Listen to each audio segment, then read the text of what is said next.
Hello and welcome to Plant CEO. In today's episode, I'd like to welcome my guest, Kartik Dixit, co-founder and CEO, and Shraddha Bhansali, co-founder and COO of Evo Foods. Welcome to you both. Thank you so much for having us. Yeah, you're This welcome. is our first interview together, and we're really excited to do it with you. Yeah. Awesome. Great to get you both together in one place. So you're both based in Mumbai at the moment, and it'd be great to understand more about Evo Foods. But can you start by telling me a little bit more about your backgrounds and how you came to create Evo Foods? Yeah, sure. So my background is actually in the alternative protein space. So I was working on, bringing some concepts to India, cell-based alternatives concept to be particular. And after working on it like for an year or so, during that time, I met Shraddha as well at a food conference. And we really hit it off, on the concepts of sustainability and nutrition, as well as plant-based foods. We instantly connected on a mental level as well. So I kept in touch with her. She wanted to, sort of explore some cell-based alternatives concept at her restaurant, Candy and Green, which is a plant-forward restaurant in Mumbai.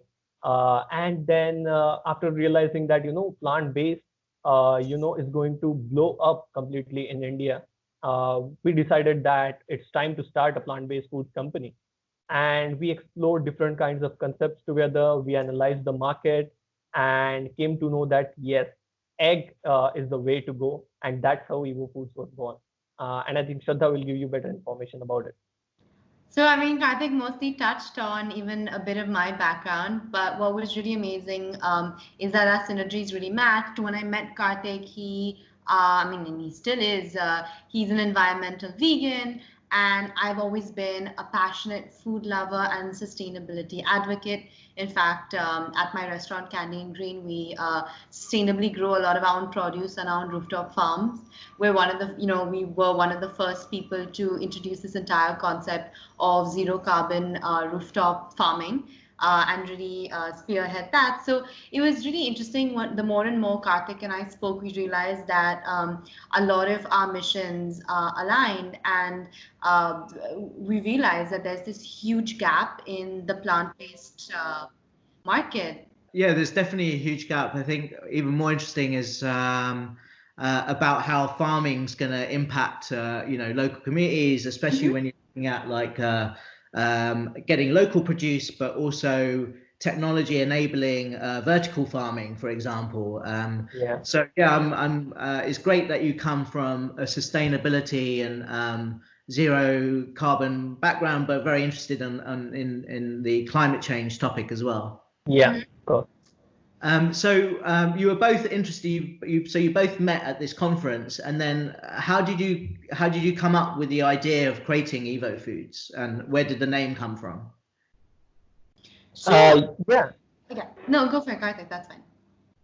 Evo Evo was already on my mind as a name for a company, so I had already trademarked it. So it was with me the whole time. And the reason for that was really simple. I believe that we are now evolving from an animal-based diet to a plant-based diet, which is more sustainable than animal-based farming, which contributes to, by the way, more than 18% of global greenhouse emissions, contributes to ecology damage, contributes to animal cruelty. So we are in terms, we are in between an evolution.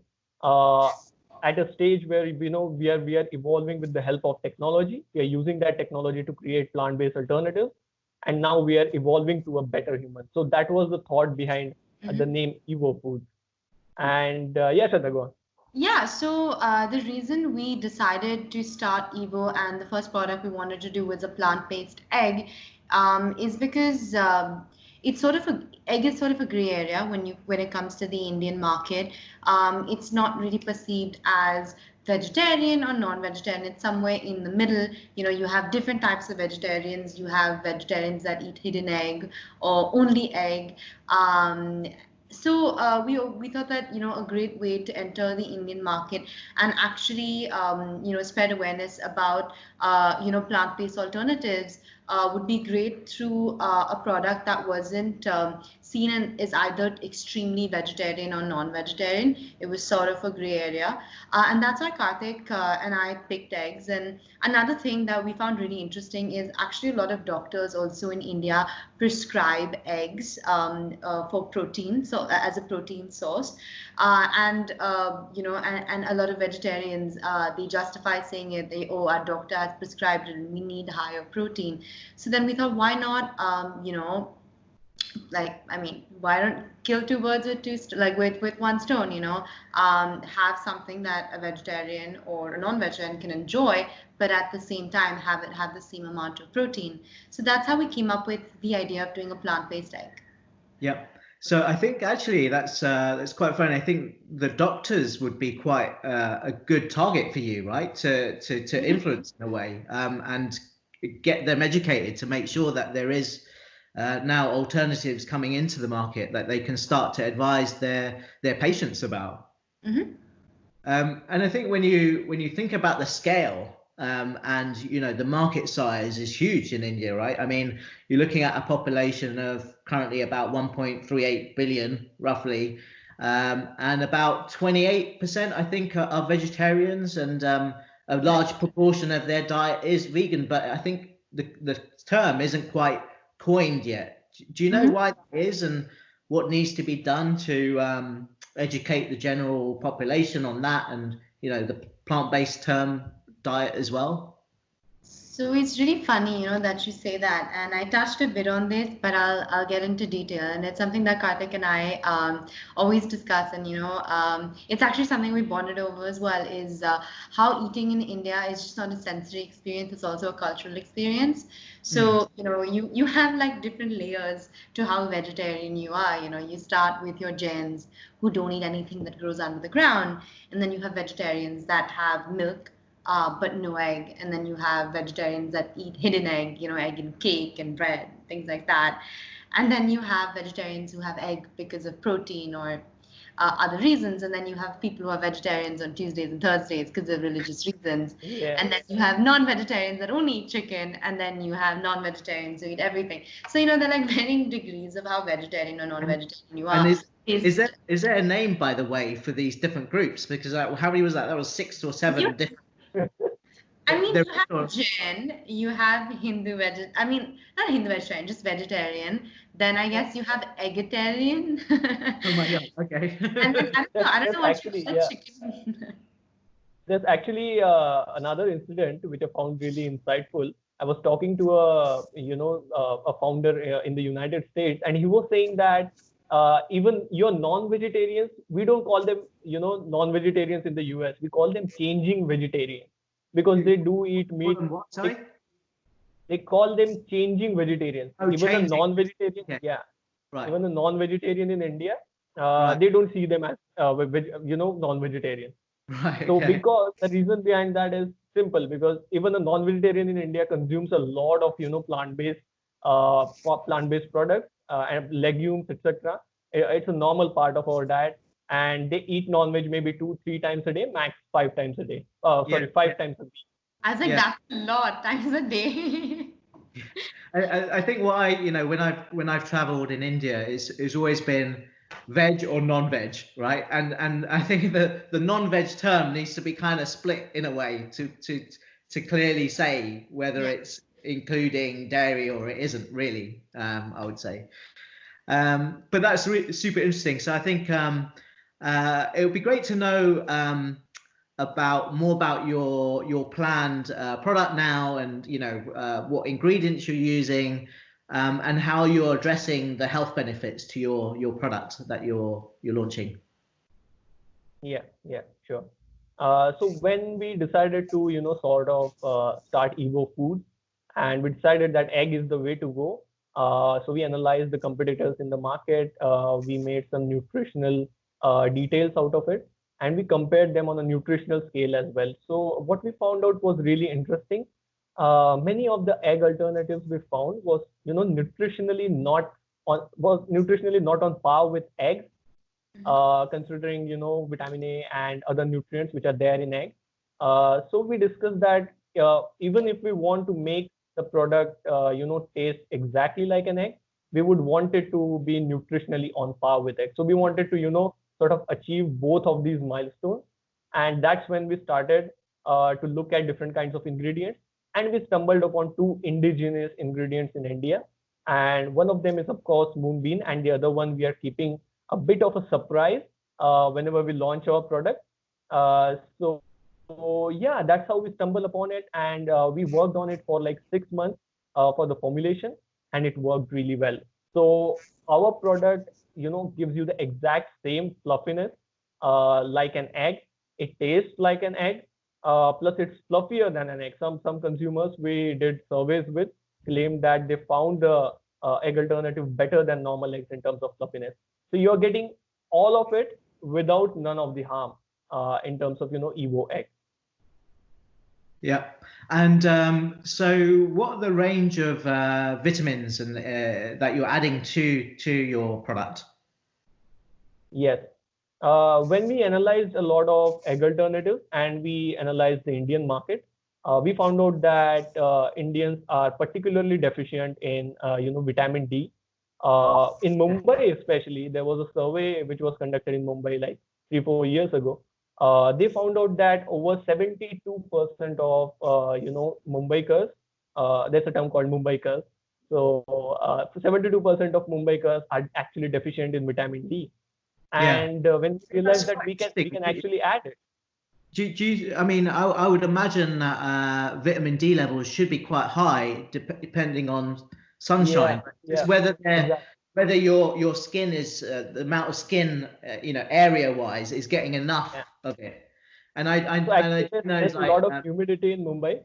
Yeah. That might be the reason of the sunlight not getting through the water particles to the skin. That might be the reason. Yeah. Right, I got it. Right. And also sometimes when I've been to India, I love the sun, and I think but when I've been to India, Indians like to cover up when it's hot and not get exposed so much. If you agree, I'm not sure. We don't like to tan.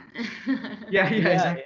The very few Indians I've ever met that like tan. We're super tan anyway. Yeah. I mean, any chance of sunshine here in London, I just want to get some. So yeah. Who do you see now? I think as your target market that you're aiming for. I think in terms of maybe the people that you've tested with, what their feedback was, but who do you envision being your end consumers? Sure. So the one thing that Kartik touched on, and I want to really elaborate, is we see Evo as a clean protein alternative to all the other animal-based products available on the market. It could be egg, meat, whatever, but we see Evo as a clean protein alternative. And when we go into market, that's going to be sort of the one thing that differentiates us from a regular egg or anything else that people are currently using as protein sources. Because our protein sources, like we mentioned, are very high in proteins, identical to the animal counterpart, but there's zero cholesterol, no antibiotics, no risk of salmonella. So all the good stuff, none of the nasties. So yes, we are focusing on people, whose diets restrict them from having eggs. So it could be your vegetarians, vegans, people who have allergies. But so that's a niche, but our market is a lot wider because we're not only going after niche, we're going after the wider population that is looking for this clean protein. And we expect those to be people who are also health oriented and fitness oriented. So when I say health oriented, in that bucket we include young mothers or people who are or women who are pregnant, people who cook for their families, who consult nutritionists, and just in general are very aware of their protein consumption, are striving to be more flexitarian because of the health benefits.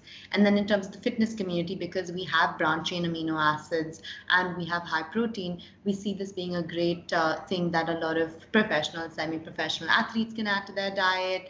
A lot of people, anyone who works out more than 3 times a week needs to take at least some sort of protein supplement, and we see this as a great alternative. So yeah, that really opens up our market from just like a very niche diet-driven market to something that ranges over health, fitness, and diet. Yeah, and you said the protein was the amount of protein is quite equivalent to traditional. Identical. Yeah. So what sort of levels of protein can you get from like 1 serving, or I guess 100 milligrams of your products roughly? Yeah, so in an egg, in a traditional egg, it's 9 grams, and even in an Evo egg, it's 9 grams. Okay. So you make a choice. It's quite a simple choice, right? For consumers to make. It's just getting them educated towards this, I guess, would be a good switch. The other factor would be price. Where will you be sort of aiming at? Or I know you're thinking about. I guess we can come to price, but I think it'll be dependent on whether you're distributing to restaurants or to the end consumer. Have you thought about how that will affect, and whether that will come down with scale, etc.? So yes, we did a lot of initial market tests, and based on our own production process, we've worked out the selling price for the egg, for the Evo egg, and it'll be around 50 to 60% more than a traditional egg, which might sound a lot, but then if you consider it, 1 egg is 6 rupees, so you can, it's not like a huge hole in the pocket, and you are getting so many more benefits than just the protein in the egg. You're getting lower calories, lower fat, BCAAs, vitamin D. So I think in the scheme of things, it's a great bargain, and it's a great price. It's 50 to 60% higher than something that is like super low cost anyway. Right, got it. Yeah. So even if you consider Indian consumer behavior, so it's right now changing a lot. They're following more Western diets as well. So even in the US, egg alternatives are getting really popular. Like I heard that our competitor sold like 2 million egg equivalent liquid egg on the supermarket shelf. So it's getting day by day popular, and it's evident from the fact that there are a lot of companies in India who have started to give cold pressed juices, which was like unheard of before 4 to 5 years from now. So cold pressed juices are gaining traction. Brown bread or multigrain bread is gaining traction. So people are getting aware of the health benefits of better choices. So yeah, this is possible. Yeah, that's great. And how do you think I think you, Shraddha, you come from a hospitality background. And what sort of benefits do you see by having that background come into your food product now compared to competitors? Of course. So, one of the, before even going into a competitive advantage in terms of sale, I think that what really helped Kartik and I was the fact that we had a team of like 15 chefs who we tested the product with when we were cooking it. So, we got a lot of initial feedback. This isn't a product that was made in a lab somewhere. We've taken inputs from my chefs, from my executive chef, not only in terms of taste and texture, but also in terms of the sensory feel while cooking it. When you flip it, is it the same? Does it break? And so I think the whole process has we've been able to include much more of a human element into the whole processing, making of the Evo eggs. I think that's one of the best ways we could have done it. And then other than that, of course, I'm also on the National Restaurant Association as their sustainability and CSR head. So, Yeah, I mean, we have a great network of restaurateurs and chefs, and it's a great community. We always help each other out, and I've been in touch with so many of them who are very excited to, in fact, try the product. So it's great that when Evo Egg is ready, I'm sure that I could call them up and we set up initial tastings and get key chefs and restaurants to definitely try it, and I'm very confident that they like it and put on their menu. And restaurants is your first target market versus sort of retailers or? So initially, Yeah. it was, but we didn't expect COVID to hit us the way it did. Most restaurants right now are shut, including mine. They're all temporarily closed because we're not allowed to operate, and we don't have much clarity. So we don't want to create a business plan around so much uncertainty. So right now we're looking to go direct to consumer. And then as and when the hospitality and the B2B sector opens up, we'll look to sell there. Okay. And when are you going to be launching roughly in terms of timeline? In 3 months? Yeah, 4 months you can consider. Can you tell me more about your investors and who you've got on board with your mission? Sure, absolutely. So the one thing I would start off with is we have Stephanie Downs as our advisor. She's a serial entrepreneur. She has worked on an Indian plant-based meat startup as well. And she's good, also, it was Good Dot she worked at before. Yeah, it's Good Dot. Yeah. Was she so she's based in India and now she's gone back to US? So she's back into the US. She is helping a lot of companies coming up in the alternative materials space. So she's working on a materials initiative, a sustainable materials initiative. So she's a great advisor.